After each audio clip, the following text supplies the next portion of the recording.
for International Association of Facilitators. Since 2018, I started a book series on architecting collaboration, and my latest book, in co-authorship with other renowned digital facilitators and guest co-authors, is titled Beyond Virtual Meetings. It's all about the importance of the digital tools that can extend and augment the power of you as a facilitator and a meeting host in a virtual online meeting, but also on the hybrid meetings that are going to be so much needed in this post-pandemic era. Along with my co-author Martin Duffy and esteemed PhD colleague, we host Talk to Your Meeting Daughter, a series of hosted conversations with meeting experts that can advise you about how to transition to this new normal and take advantage of this incredible once-in-a-lifetime opportunity to make the organization of your meetings more sustainable. Please stand by as the next show will start momentarily.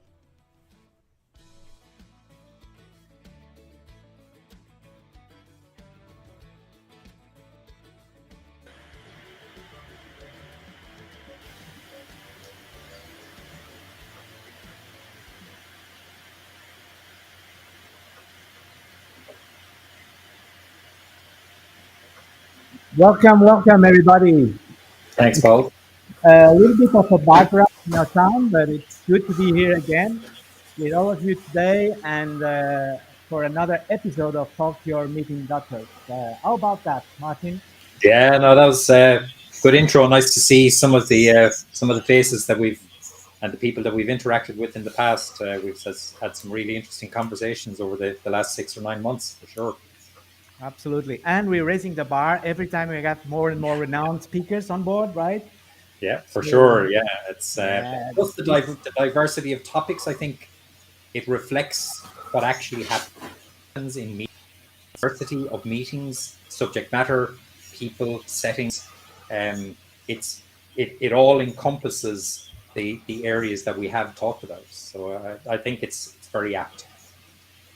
Fantastic. And it's really a pleasure to have here today Douglas and Gustavo. I think they will be going to introduce themselves in a minute because we normally ask you to please share with our viewers something that you're normally not sharing in this kind of public events and public gatherings, right?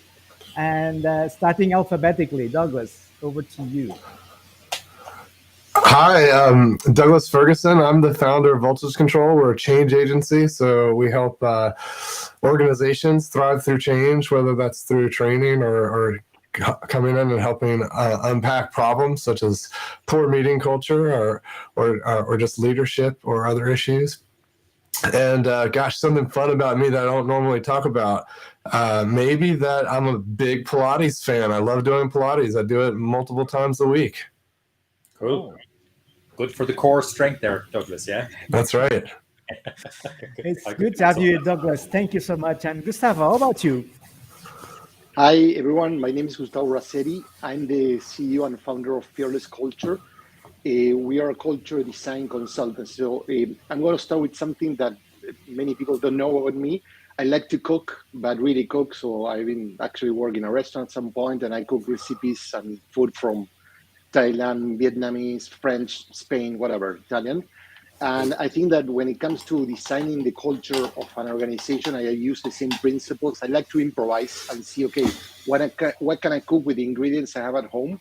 So I think that when we're working on culture, it's trying to leverage the ingredients that are already there, the products that the company has, and try to create something better out of what already is in place. Wow, that sounds good. And love the analogy, actually. Yeah, I've been in Italy many times, and whenever I'm there, the food is always a passion. And I would imagine that an Italian organizational consultant like you, Gustavo, will be a very good one also. So I trust you guys are bringing lots of benefits to your clients because you're thriving companies and also renowned authors. So it's really good to have other authors here with us, right, Martin? Absolutely, yeah. Again, breadth of perspective is always educational from everybody's point of view. So absolutely. Yeah. So over to you, Martin. We'd like to steer the show. Yeah, well, I start off by saying I love the analogy, Gustavo, of the culinary equivalence of organization and culture. But you know, there's something kind of interesting about culture in general, and that is all of us use the phrase so often, but actually, do we have a shared understanding of what it actually means in an organizational context? And maybe that's a useful place to start. Just your perspective, both of your perspectives on what's your experience of culture. What does it mean? How does it differ place to place? Why does it differ? And then we might lead on to, well, how does that impact hybrid workplaces, which are a bit of a slightly new phenomenon for all of us? Absolutely. Absolutely. I think that culture for me is like a system. So it's a collection of a lot of things, and sometimes we're focusing on one of the elements, and it encompasses the way we feel, our emotions, how we feel about our workplace, the people, our mindsets, how we think about, do we have a aggressive mindset, do we have a negative mindset when it comes to culture, and then the behaviors, which is the most important piece that happens across the board. And it's a system that includes different elements from purpose, values, meetings, how we make decisions. So different elements that sometimes we zoom in into one of them to fix that, but we need to make sure that we don't lose the perspective that, for example, the things that we reward and punish might affect, like, for example, how we run our meetings. So everything is interconnected. So that system, that interconnected piece from a system perspective is central to culture from your point of view, Gustavo, yeah? Yes, and we use a framework that I created many years ago that's called the Culture Design Canvas, and basically has all the elements and focus on the core, the emotional culture and functional culture, which includes meeting, decision making. But we always tell clients, when you're fixing one thing or working on one thing, don't lose the bigger picture, because everything's connected. Yeah, that's interesting. Douglas, your experience of defining culture? There's the two things I just want to double stitch on because they're so critical, and I want listeners to really think really closely about that. The systems that Gustavo mentioned, so critical, and in fact, I named my company Voltage Control off the fact that I always reflected and remarked on how when I'm patching up my modular synthesizer, it always reminded me of working with teams and organizations, because one wire moved one little place has this ripple effect through the whole thing, right? And it's all these complex relationships that evolve and adapt, and we have to be mindful of those things. So I love Gustavo's point around, there's not just the part but the whole, and like local solutions can have big impacts, and are we looking at those different layers? Also love the culinary metaphor. It's one that I use quite often, as well as gardening, because it helps us kind of connect into like what it really means around what we're doing, right? Like what are these recipes we might be bringing in to the situation to help create something, some end product. And I think gardening is another great one, because if we really look at, like, often I hear people say, how do I make the people do this? And I was like, well, you don't make them do anything, just like you don't make a plant grow, right? Like we can create the conditions and foster it. And so the other thing I think is important is something you modeled just now. Well, modeling is really important. If we want good behaviors, we should model those behaviors. And you modeled starting with the question of what is culture. And I think if we don't get to a shared definition early, it doesn't matter what kind of change or what kind of work we're doing, we're starting off at the wrong spot, right? And so getting that understanding really clear early on, because it can mean mean different things to everyone. Yeah, that's an interesting point. The going back to the culinary analogy, we can start with the same basic ingredients for a dish. So we start off, say, with omelets. And we've got a basic eggs, okay? But there's so many things we can do with eggs apart from an omelette. So if we relate that into an organizational culture setting, are there raw ingredients? Are there basic ingredients that, from your experience in helping to develop or build culture, that can head in much different directions depending on the organization in which they land? And what are those key ingredients that we might focus on? Gustavo, you wanna run with this one first? No, yeah, let's switch. Yeah. So I think values is really critical. If we don't start with what we value as a company and what we value as individuals, then I don't know. We're probably fabricating culture or fabricating fun. Connections also really important if we're not thinking about the humans that are there. Because at the end of the day, I would argue that the culture is how the humans relate, how they come together, the behaviors, the norms. I think another ingredient is what are our, I don't know if this is it's strange, right? Because it's not necessarily a constituent part or ingredient, but it's so critical as the feedback loop. So what is our mindset? Maybe that's the right ingredient of how we're kind of folding back our learnings and making sure we're adapting. Those are three that really jump to mind. Yeah, and actually, Gustavo, you mentioned in your opening comments there the idea of mindset. Is that something that is particularly central to your conception of culture and org culture? It is, because mindset, people talk about mindset like the growth mindset. There are many mindsets, not just one. And the mindset is like the filter through we see reality. So we have a negative mindset or defeated mindset, we're going to see everything within our company through that lens. So it's important to understand, for example, building on the gardening and culinary metaphors, like many companies have a lot of ingredients already in place, but they don't take care of them. Maybe need to remove some things that are rotten or are not working to make sure that the rest of the plants can thrive. But when the system is screwed up, they say, this is not going to work. So I think that one of our roles when we start working with the clients, it's observing what's working, what's not working, and try to focus on how we build from what's working. Sometimes the mindset of the company is, new leader new sheriff comes to town, and hey, we need to fire everyone, we need to change everything, we need to start. I like to talk about culture evolution rather than culture change. Change feels like we're starting from scratch with throwing everything away and creates a lot of defensive mechanisms, versus a company and a culture, a family culture, the culture of a city, they're always evolving. And we need to leverage that and see how we can take it into evolve it. And the plant's going to grow where they want, but to Douglas' point, we need to create the right environment. We need to help and nurture those plants so they can grow in the right direction. Is it, just picking up a thread of that, is it reasonable to say that you typically only get asked into a company to work on their culture when there's something seriously going wrong and has probably been going wrong for a fairly serious amount of time? Is that a fair observation? I would say that that's the majority, but then there's, as I mentioned, change of leadership. So that triggers, hey, we're going to revisit the culture.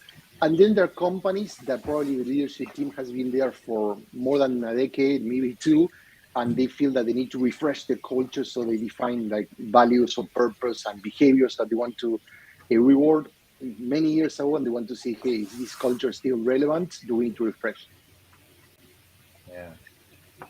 Douglas, was that your experience of being engaged into that culture change versus culture evolution question?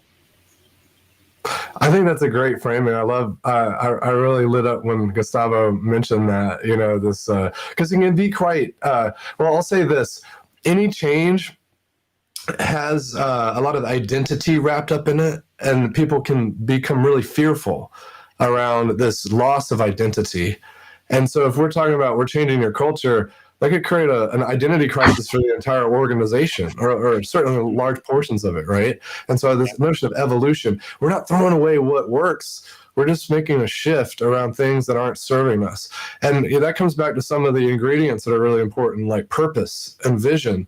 If we're not anchoring in on those things, then it's going to be really hard to know what is right, what do we keep and what do we throw out. And then I noticed Jay Shu left in the comments this degree of trust and the effect on culture. And I think that's a really fascinating one, because to me, I would put that under what I could call the values, right? If we value trust and we value what that creates, we'd want to like make sure that's how do we foster that in the culture. And while I'm a big believer, it's an important part of culture.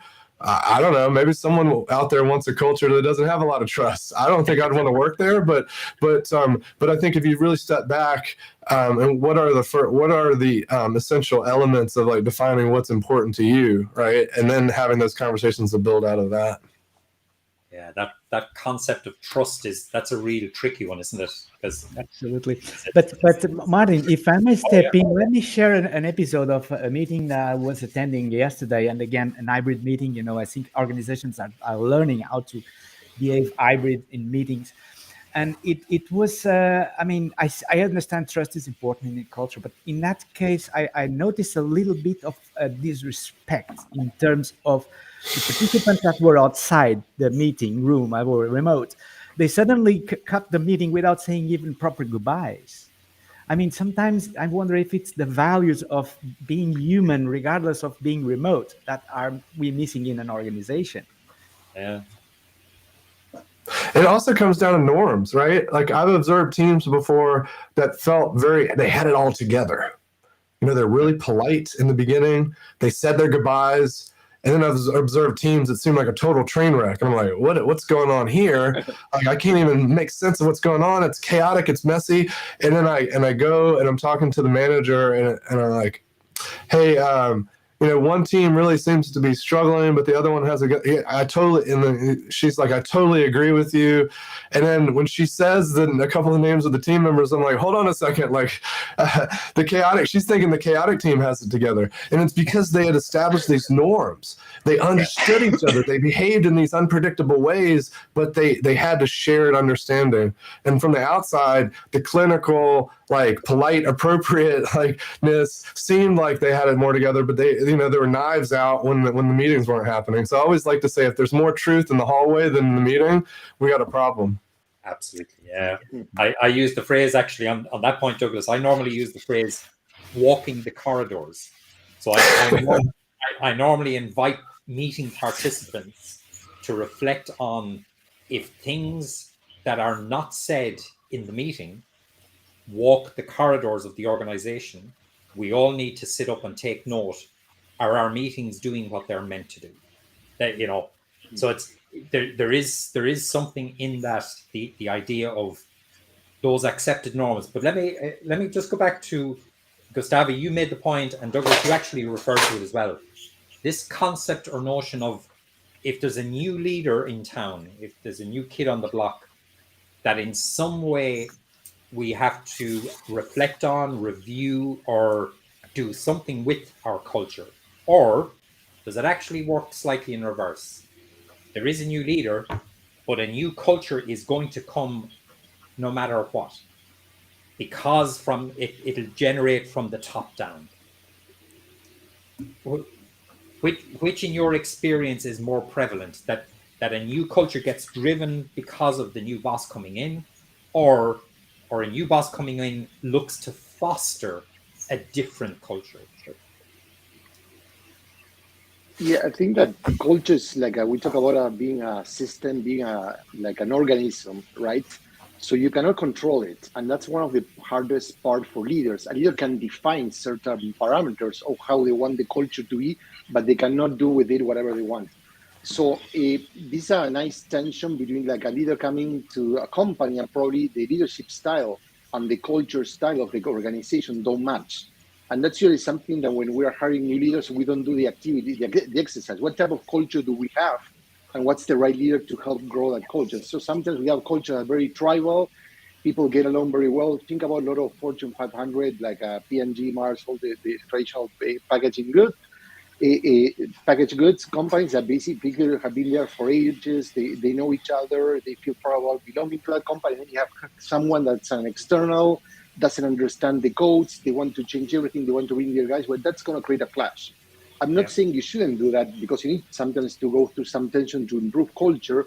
But it's important that leaders understand first what environment they're getting into before they try to impose their style into that. So I think a nice dance that they need to learn how to work together. No, if not, people are going to resist, and then it's going to become the worst of the leader and the worst of the organization is going to come to life. Yeah, Absolutely. So that idea of the boss or the new CEO driving the culture or dictating the culture, is that a fair assessment then, or is that misplacing the role that everybody else in the organization plays in creating culture? I think that the leader plays a key role in defining it, but they don't own culture. They own it as a responsibility to make sure they have a healthy, positive culture, but they cannot control it. I mean, I use the analogy of a city. So if you're the mayor, you can define certain parameters, where they're going to be parks, if this street is going to be one way, two way, what are the speed limits for people to drive. But in the end, people are going to define if they want to walk, bike, drive, which car they're going to, which color of car, which music they're going to be hearing. So finding that balance between setting certain rules so we don't clash, we don't have a car crash, that's part of the leadership. But then we need to leave room for people to choose how they want to behave. Yeah, absolutely. We have here some comments from our viewers. Martin, are you aware? I'm looking at those popping up on the screen there, Paul. Yeah. Mike Clago is a usual participant. Mike, thank you, and also other colleagues that are here posting. And yeah, how about this tendency for culture to shift the organization? Perhaps we talked enough about culture and not much on hybrid work, but is this really a tendency for hybrid work to kill organizational culture, or is it the opposite? Good question.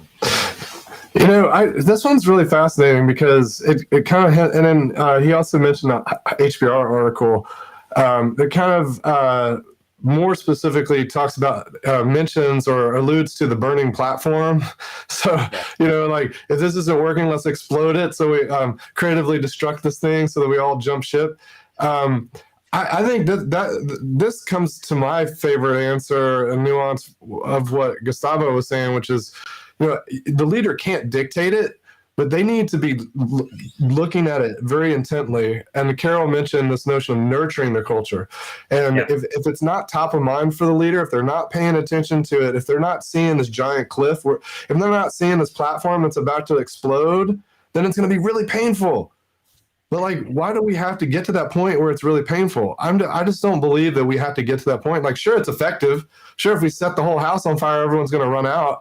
But do we have to? Like Elon Musk, he sent an email saying everyone has to work from home, which, you know, I have my beliefs on why he did that. But like, it doesn't have to get to that point of extremity, right? Like, we can see these things, we can work toward them, and as leaders, we can invite these conversations. And if we're not inviting these conversations early enough, we can't start evolving the culture, to use Gustavo's point, you know? And so I get pretty passionate about, like, let's not wait till like this is a hair on fire problem. Let's nurture it along the way. And, you know, it's the same thing with like the gardening metaphor. Do we wait until it's totally infested with insects and we got to spray pesticide on it? Or are we doing little preventative measures along the way and watching and observing? Yeah, I would love to hear your thoughts about why Elon Musk did that, because I have my own. But that's there might be legal ramifications. For sure, he's not watching. So. He's not watching us. That's once again, I think that people. So I think that sometimes the burning the bridge might work, but in most of the cases, feels like the leader wants to send a message, and the message that you send, which what you reward and punish, also it's about how you treat people, no? So if you feel that people are stupid or people are not reliable, they're not trustworthy, they're not mature, rather than inviting them to a conversation. If you need to change something, well, guys, this is the new reality. The culture that we had until today helped us get here, but it's not going to help us get into the future. What are the things that we need to change? So I think that smart leaders invite people to that conversation and also hear people and their perspective and incorporate in making those changes. Yeah, culture doesn't mean being comfortable. The friction is always good, but it's friction that we all create, that we all embrace, not that it's imposed on one person. No? So, and lastly, Douglas mentioned the word intentionality. That's critical. So, are you intentionally doing this, or are you doing it just as a leadership reflex? just to show that you're powerful, or because you're a leader you can do whatever. There's a lot of research that shows that we've been rewarding a leadership model of people that are extroverts, that are very aggressive, that are very in your face, that are good persuaders, good communicators, but they're very good. They're very bad leaders. Those are not the leaders. I mean, I know there's a lot of research that shows that all the leaders that we admire, that are on the business books, are not necessarily people. I mean, there was an interesting article about Jack Welch, how he get GE to earn a lot of money, do a lot of things, but now in the long run, the companies suffer. There's a lot of now people are picking up the pieces of their leaders. Yeah, I think when Douglas, when you mention Elon Musk there, I mean, one of the things that strikes me about some of the interventions that you hear from him, you have to wonder if he's most comfortable, or if any person is most comfortable in a slightly chaotic environment, then if things become a little bit too stable for them, they like to create chaos to create their own comfort zone, because that gives them better power, better status, better ability to manage the chaos rather than trying to manage the stability. Now, maybe that's a personality thing. I'm not quite sure. But it is a feature. And I wonder then, one, the impact that type of personality has on culture, and two, just picking up some of the threads from our listeners and viewers here. Just 2 points. Carol is making the point here about hybrid work will need more intentional action from leaders towards nurturing culture than in-person working. And Gustavo, that's picking up your point there about the intentionality. But Ricardo is picking up a question here about reflecting on Musk's comments. And he's saying there's a huge difference between being a leader that has a vision and a culture in mind versus a manager that leads people in order to achieve that vision. So if we take both of those in the context of our evolving workplaces, hybrid workplaces, what kind of insights might we have about the impact of culture, the impact of the leader on those hybrid working environments? One thing that jumped to my mind was, as Ricardo was saying, there's a difference between the manager and the leader who's maybe inquisitive and curious, the learner versus the knower. And we often refer to that as like facilitated leadership. Leaders that are showing up with the facilitation mindset, that are putting inquiry above advocacy, and starting to learn and stay curious and adapt. And often people ask me, what's the best tool for engagement? Or how do we do this or that? Like, everyone wants to know the fresh tooling and the technology. And my favorite thing to say is the best tool for engagement is your ear. If we're not listening, then none of it matters. And the other thing I'll say about the hybrid thing is, I think a really big issue is how we're conflating a lot of different behaviors in the hybrid. And most often when you see the media write about hybrid, they're talking about how many days you're at home versus in the office. And I think they're missing the bigger picture around what's really critical for dialing in culture and collaboration. And that is, how do we support people that are remote and virtual and in different locations? Even if they're in together, what if you got 2 buildings that need to collaborate, and then you've got 2 or 3 people that are home? Supporting those interactions and making sure people are engaged and heard and supported in those moments is not trivial. And I think that they get so hung up on like how many days we're in the office, and frankly, it doesn't matter, because if we should be focused on what matters, and those are the moments where people are doing the work and whether or not they're supported and valued. Yeah, absolutely. Absolutely. I think that the most important thing is that we still think of like working remotely from home and in the office like binary terms versus which of those methods work best for what. In the end, it's all about the work. We need to stop thinking about people's schedules, people's arrangement, and it's more what's the work that we want to achieve together, because that's better for a team. When you're doing work that really drives you, that you're passionate about, it's better a metric to predict that people are going to stay in your company than a other typical engagement surveys. On their hand, based on what Douglas was saying, depending on the type of work, we can do it asynchronously, we can do it remotely, we can do it at work. So if we want to align a team, if we want to build passion around the new vision, where we product that we get together, and we have a conflict that needs to be addressed in person because the team is very toxic, well, but then for other person, we can make decisions really effectively, working from different places, asynchronously, writing a decision-making document, having time to reflect and building on everyone's ideas, and without having to be in the same room. So I think in the end, we need to stop thinking about the one or the other world, but saying what's the best of each and how can we bring them together. And also flexibility is not just about where do you work from, but also flexibility of schedule. People have different needs, different personalities, and people that have to take care of kids or the relatives, or people that are young, they're starting a career, probably want to be more in the office so they can learn from others. So each group has different needs. We need to be flexible. Well, we have here another comment by Carol, and we have a busy viewers this time, Martin, for a change. Yeah. And this is good to have the sense of belonging. I'm wondering, of course, the sense of belonging in a hybrid team. Would that mean that the manager will have to be extra careful? And sometimes I'm not sure if the managers are ready to take this extra burden for the hybrid team to be more effective. This is a question for our guest speakers. Yeah. Mm-hmm. In your views, are managers ready to become extra careful with an hybrid workforce? And I think there's a journey, right? I think there's a maturity curve. Some managers are. I would say the broad majority aren't, because if you look at what a manager is, specifically the term manager, I think of managers, in the world of like innovation consulting, we often refer to it as the frozen middle, because the people on the ground want to innovate, the leaders want to innovate, but you got this management layer, and their whole function in the world is to do what we did yesterday exactly the same way as we did it yesterday. So there's a lot of resistance to change at that layer, because they're there to manage things. They're there to keep it consistent, to reduce risk, et cetera.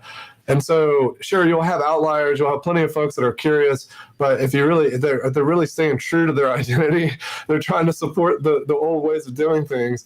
And I think that's something that they have to struggle with. And that's where organizations like ours and Gustavo's, where we're coming in and helping have some of those dialogues and poke at some of those things and ask curious questions around how might this be a little different, as to support.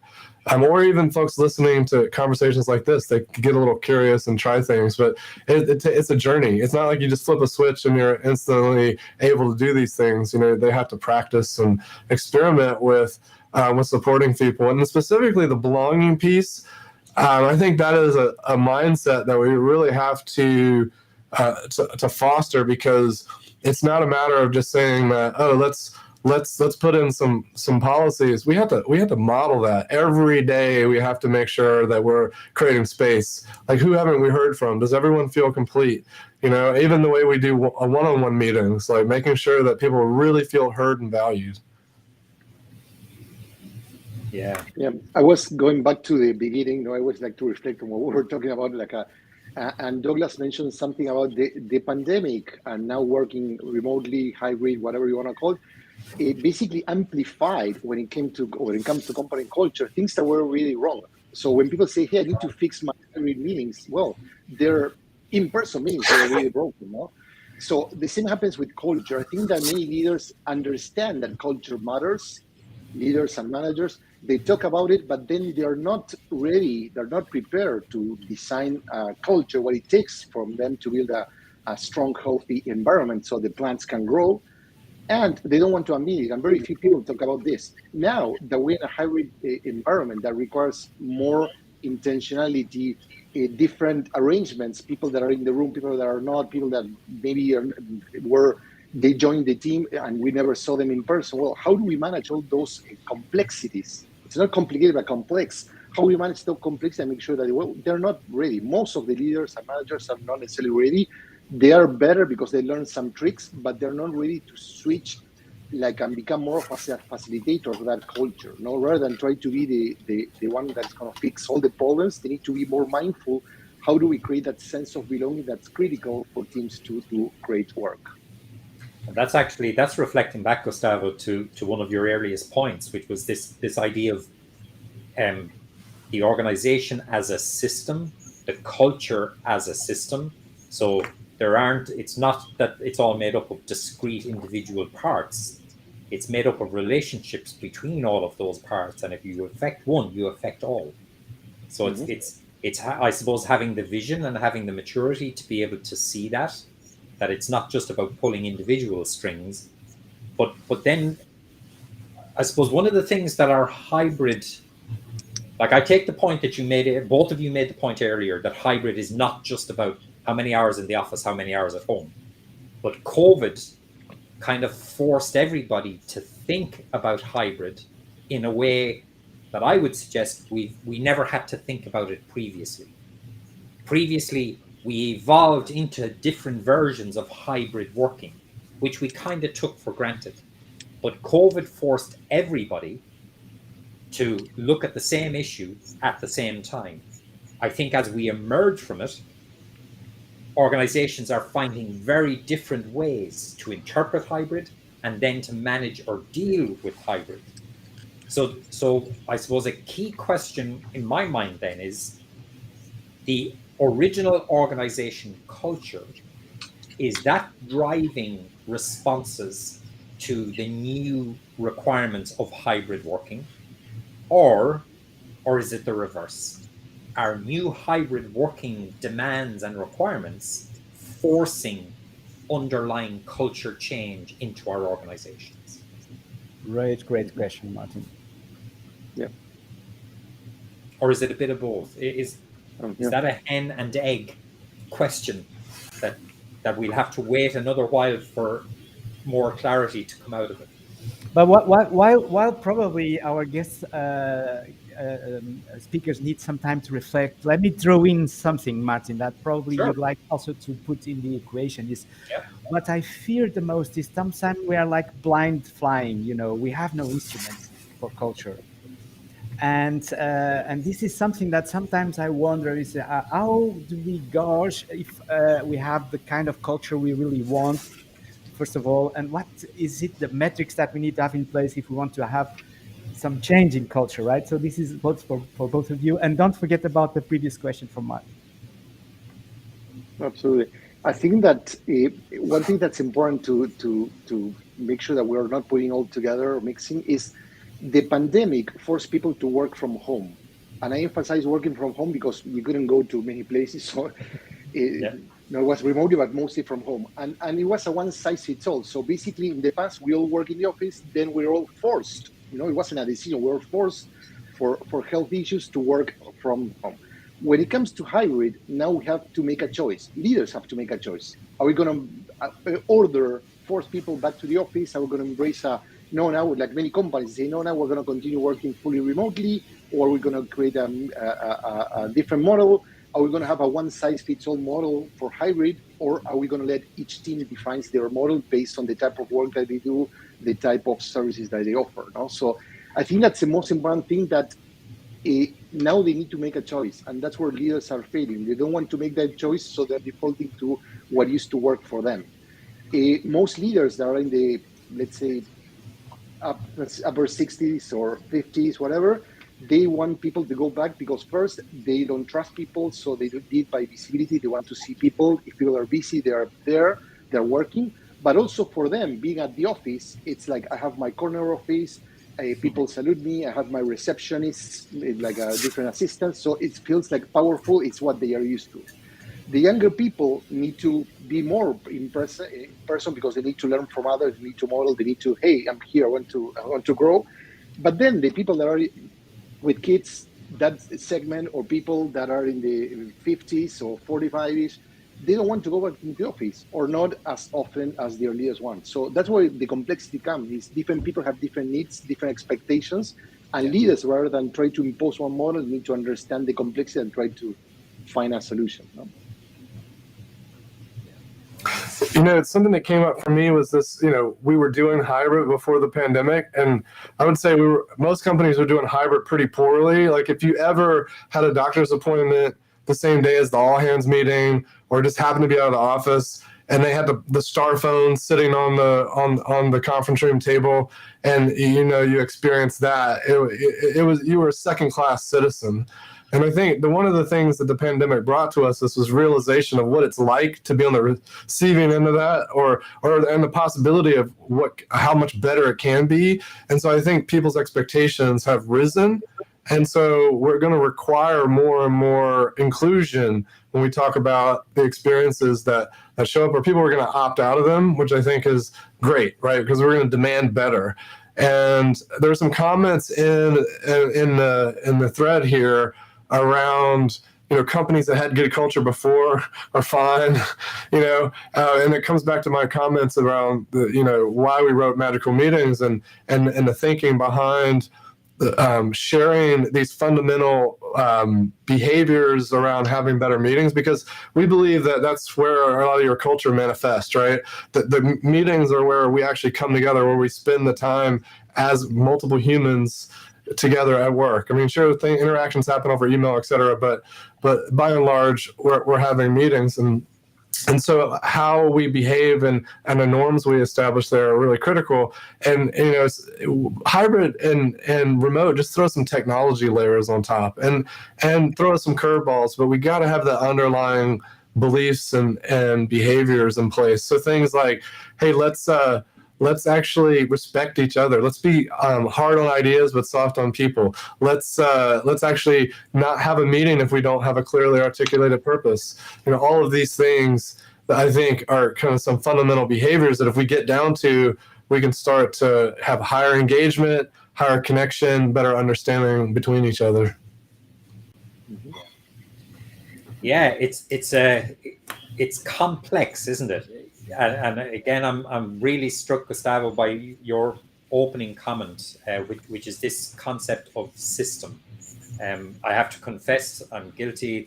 It's a topic really close to my heart, because that's where I invested quite a lot of my research interests back, kind of 8-10 years ago. If I could try and do a very quick recap of just some of the key points that we reflected on, and then Paul might take us into a closing round. But so that's the first one, this idea that if we're part of a system, there is no one part of it that's dominant, because all parts affect all other parts. The concept of culture as part of that system, and then the impact that culture might have on hybrid working, begs a question. Two questions. Do we all share the understanding of culture? Douglas, you made that particular point.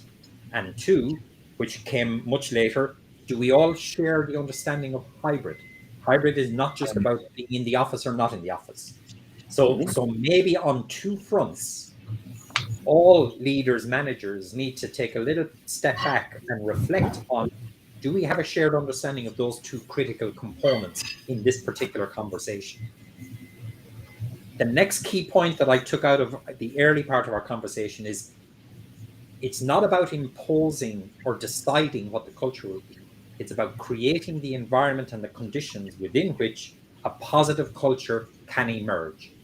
Because both of you, I think, emphasized the idea that culture evolves. It doesn't start or end. It's an evolutionary process. And because of that, the constant creation and recreation of positive conditions for positive culture is more important than actually trying to impose a predetermined culture. Just some of the ingredients, going back to our metaphor, our culinary metaphor, we talked about values, we talked about connections, behaviors, and norms. Feedback loops, Douglas, I think you made the point about feedback loops as being critically important to keep ourselves self-aware. Because if we're not self-aware, big risk, we might just go into a culture cul-de-sac. that may serve nobody's uses or purpose. And finally, a comment that actually quite a number of our listeners referred to is the concept of trust. And I suppose trust from the top, that actually our people are good, our people want to engage, they want to work, and giving them a bit of space probably serves everybody's interest rather than trying to clamp down. That's part and parcel of the culture, is the degree to which people trust each other. The shared understanding we've talked about. Key point, and I think Gustavo, you made this point. Culture is not something that you can control, but it is something that you can influence. And that's almost counterintuitive, particularly for managers who might see their job as, I got to control because that's what I'm being paid to do. Whereas a leader actually often doesn't want to control. They want to inspire, they want to motivate, they want to promote, but they don't necessarily want to control. So that idea of influencing the culture, to influence the hybrid working arrangements, is probably more important than the concept of trying to impose. A final observation or comment that I took out of it is this concept of intentionality. And again, some of our listeners referred to it. Gustavo, you particularly emphasized it. But the concept of what your intention is, and I suppose making it clear what the intention is an essential part of building a positive culture. And then in the context of the hybrid working environment, so I'm now use hybrid in its broadest sense, multiple ways in which we can interact and engage and work. So that intentionality, if that's brought to the fore, we probably have a better chance of co-building a positive working environment that can be hybrid or can be unitary. But if we have that shared intentionality, if we trust in each other, then we probably give ourselves the best chance of building something really positive. Absolutely. Wow, amazing summary, and without notes. Have you noticed? Without written notes. Anyway, so we are very close to the end of the program here. Thank you so much, dear guest speakers, for being with us. But without closing the broadcast here, I would like you to take these last minutes to, if someone was not joining the show except for these last minutes, and we even without listening this brilliant summary from Martin, what is the key point you'd like to offer a manager today? What is the key point you're offering a manager today?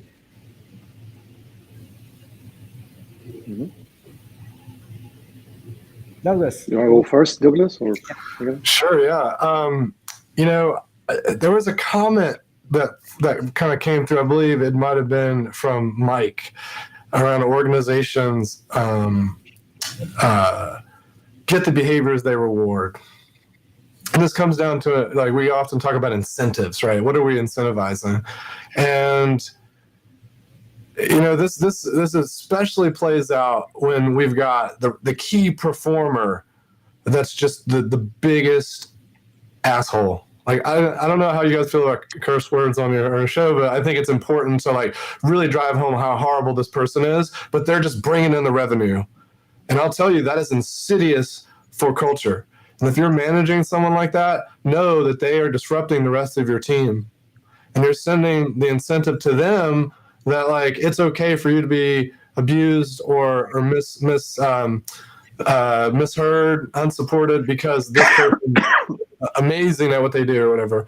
And I think as managers, we got to root out that stuff. We got to incentivize and model the behaviors we want, and to really key into to how do we support the teams to do their best work. And it's really about unleashing their potential.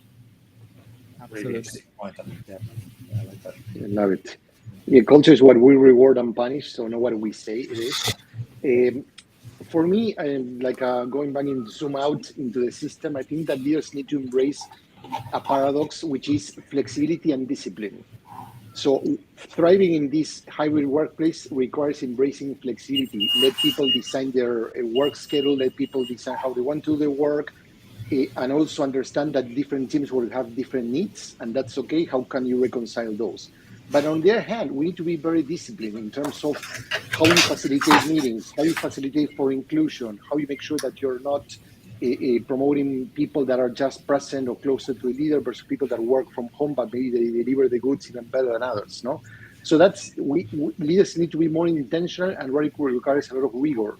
We want to have better meetings, but then it's okay, and we will say, well, people arrive late, and it's okay. It's okay if people multitasking. It's okay if people come in and out without being involved, and then people have to reconnect and send them a status of what was discussed because they weren't paying attention. So if we continue letting those behaviors being okay, then we're never going to improve. So discipline is critical. I know it sounds counterintuitive, but if leaders don't start saying, hey guys, we need to behave as a team and we need to abide by that kind of rule of engagement.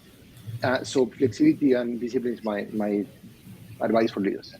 Fantastic, fantastic. Okay, and we have to go. Martin, any last word you'd like to share here? No, that again, it's another one of our examples, Paul. Of we started off with no script, we didn't have any pre-prepared questions, we had no agendas, but we had a really, really engaging and interesting conversation. Gents, thank you very, very much for your time.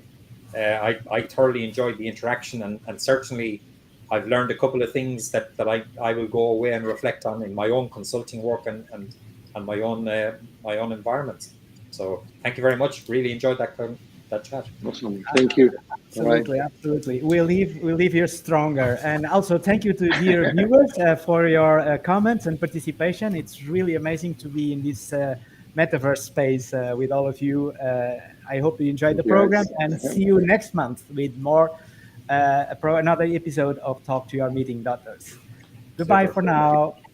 Thanks, Paul. Thanks, guys. Thank you.